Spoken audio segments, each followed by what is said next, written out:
Bonjour à tous, dans cette vidéo je vais vous expliquer pourquoi le dollar américain a perdu de la valeur depuis donc le 15 avril. Donc vous voyez là on est sur la paire euro-USD et donc effectivement depuis le 15 avril on est en tendance haussière, donc une tendance baissière pour le dollar américain. Et il y en a beaucoup qui ne comprennent pas pourquoi, parce que les fondamentaux du dollar américain à premier coup d'œil sont largement supérieurs à celles de la zone euro dans tous les côtés, que ce soit inflation, économiquement parlant, niveau des taux d'intérêt également. Et j'avais reçu un commentaire d'ailleurs sur YouTube là aujourd'hui qui disait ça. L'économie de la zone euro est moins bonne et l'inflation est plus basse. Pourtant, elle est en tendance haussière face au dollar. Je ne comprends pas. Donc voilà, je vais y répondre maintenant dans cette vidéo. Première chose qu'il faut préciser, c'est déjà, c'est pas forcément l'euro qui prend de la valeur. Ça peut être simplement le dollar qui s'affaiblit. Ça, c'est important de le prendre en compte. Parce que certains pourraient se dire, mais l'euro, pourquoi il prend de la valeur? Il prend pas de la valeur face à tout le monde. Face à d'autres paires, il perd de la valeur. Donc c'est important de le préciser. Là, c'est surtout le dollar. Bon, il y a aussi un petit renforcement de l'euro. Je vais vous expliquer ça de suite. La première chose à comprendre, c'est il faut d'abord comprendre le mouvement précédent. Donc on va prendre le dernier grand mouvement qui a commencé le 8 mars 2024, qui était donc une tendance baissière sur l'euro USD, donc haussière sur le dollar américain. Pourquoi? Donc là, c'est important de le rappeler. À ce moment-là, donc vous voyez, on avait une inflation américaine qui était donc au-dessus des prévisions. Au-dessus des prévisions, donc forcément, c'est plutôt haussier pour la monnaie. Ça veut dire que la Fed, encore une fois, va potentiellement garder les taux d'intérêt plus longtemps, et sûrement plus longtemps que celle de la BCE, donc forcément, ça pousse le dollar. Alors évidemment, là, je fais un résumé, hein. On pourrait beaucoup plus rentrer en détail, mais c'est pas le but de la vidéo, faut aller aussi... je vais un peu plus vite pour expliquer la base de cette tendance. Donc voilà, et après on avait continué, donc voilà, on a déroulé sur la tendance. Évidemment, il y avait d'autres data économiques, mais globalement, c'est surtout, vous voyez, l'inflation qu'il faut des grosses impulsions. Et la dernière grosse impulsion, donc c'était le 10 avril.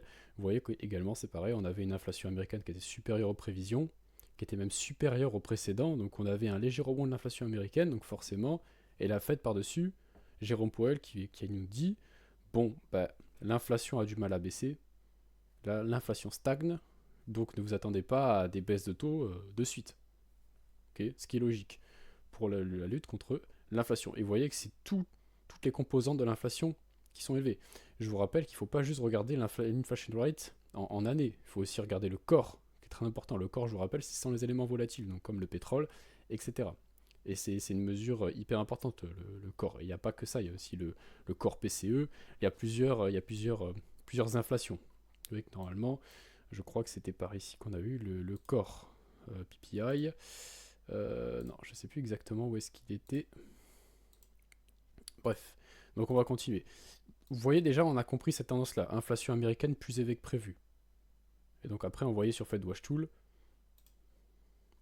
que les baisses de taux, bon, évidemment, c'est pas les données de la précédente tendance, hein, c'est les données actuelles au moment où je tourne la vidéo, donc c'est pas les bonnes qui avait eu dans cette tendance-là. Mais on avait du coup, forcément, le marché anticipé moins de baisse de taux cette année. Ok, donc, et ça, je vais vraiment le préciser, encore une fois, c'est hyper important. Si vous voulez avancer dans votre trading au niveau de l'analyse fondamentale, vous devez absolument comprendre les précédents mouvements, sinon vous ne pourrez jamais anticiper les prochains. Vous ne pouvez pas d'un seul coup arriver et dire ok, je fais une analyse fondamentale mais sans comprendre ce qui s'est passé avant.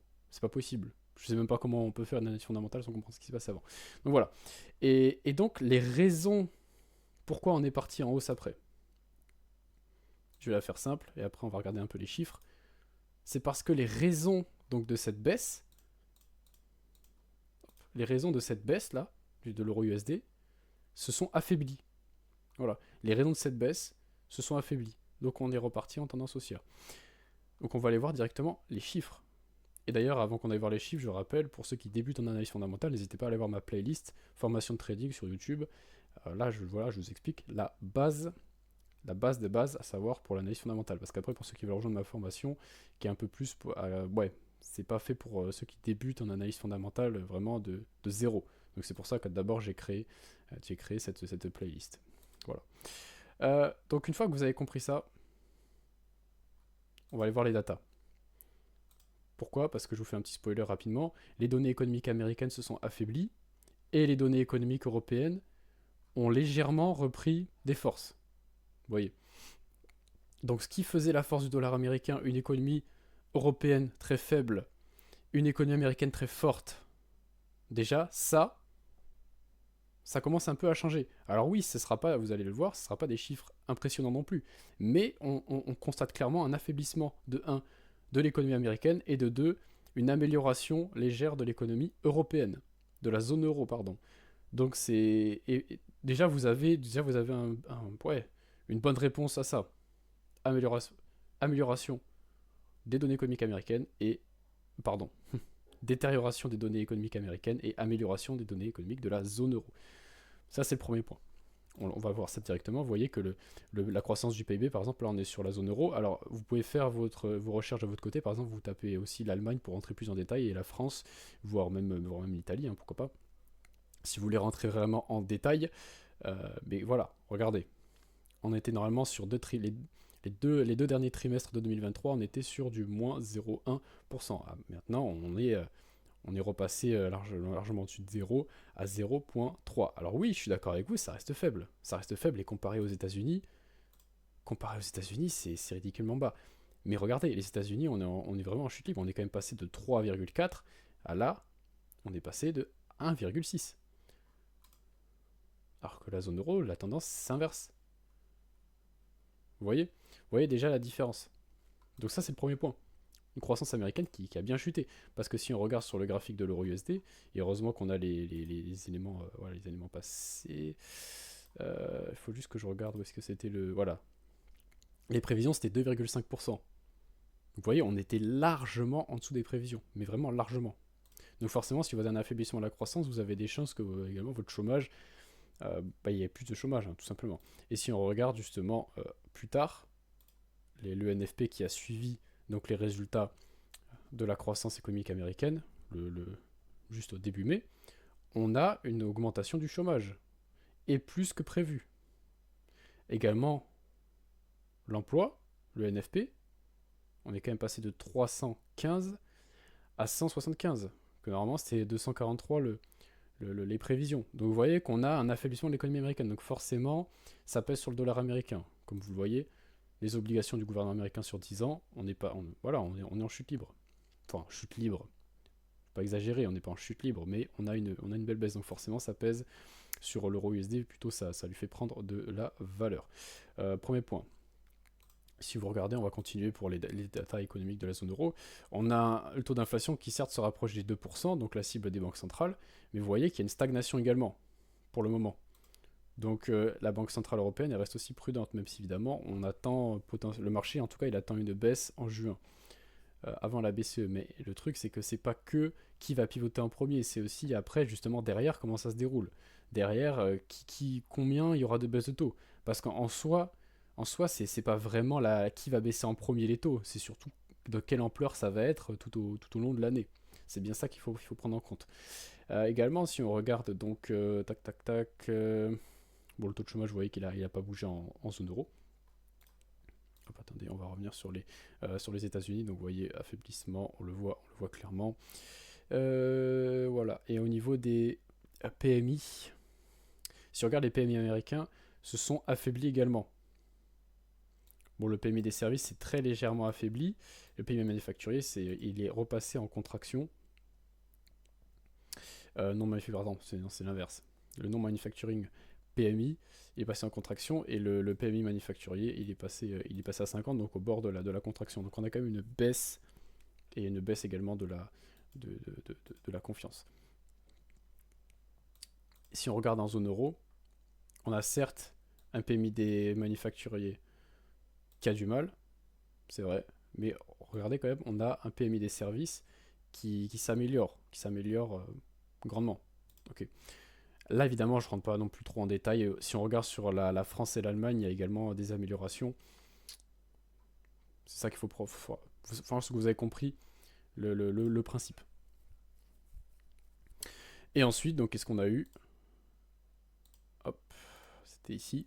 On a eu donc une inflation américaine dernièrement qui était plus... qui était comme dans les prévisions. Donc, une légère baisse. Non, ça, c'était la dernière tendance. Bref. Ce que je voulais vous dire aussi, c'est ça, c'est quand vous avez une croissance, quand vous avez la croissance d'un pays qui forcément ralentit fortement, vous avez des chances que l'inflation également suive. C'est ça qu'il faut comprendre. Vous avez un chômage qui augmente, pareil. Ça rajoute des probabilités pour que la croissance, pour que l'inflation commence enfin à chuter vraiment. Même si elle chute, mais elle stagnait ces derniers temps.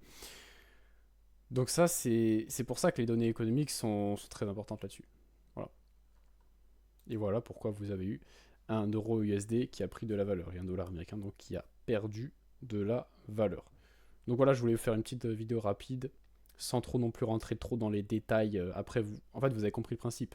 Moi, mon but aussi, c'est de vous donner des informations pour que vous-même, après, dans votre coin, vous puissiez chercher pour que vous puissiez mieux comprendre ce qui se passe. Et là, je pense que c'est clair. Vraiment, encore une fois, ne tombez pas dans le piège de toujours vouloir acheter le dollar américain parce que dans les datas pures et dures, c'est vrai normalement plus fort. Non. Encore une fois, les raisons d'une hausse, les raisons de la hausse du dollar américain ici, commençaient à s'affaiblir. Donc vous avez un retracement. C'est tout. Après, ça ne veut pas dire qu'on va continuer jusqu'à l'infini au-delà. D'ailleurs, je ne vais pas donner mes avis là-dessus. C'est pas le but sur YouTube. Mais voilà. Ces raisons-là se sont affaiblies. Donc vous avez un retracement. Ne tombez pas dans le piège de tout le temps vous obstiner à, je sais pas, acheter du dollar américain parce que purement dans les chiffres, non, les chiffres changent. Les chiffres changent. Et si jamais, faut pas partir de ce principe-là. Le trading, on serait déjà tous milliardaires si c'était juste quel est les taux d'intérêt les plus élevés. Ok, merci, donc je vais acheter du dollar américain constamment et puis c'est bon. Voilà. Non, vous avez bien vu que c'est plus compliqué que ça. Merci d'avoir suivi cette vidéo. Donc pour ceux qui sont intéressés par la formation, vous avez donc le lien en description. Et vous avez, voilà, sur le site internet, je précise les modules qu'il y aura dans cette formation. Analyse quantitative, analyse fondamentale, analyse technique, études de cas, psychologie également, accès au Discord où je publie mes analyses et je réponds à vos questions. Pareil sur Telegram. Merci d'avoir suivi la vidéo et on se retrouve pour la suite. Ciao.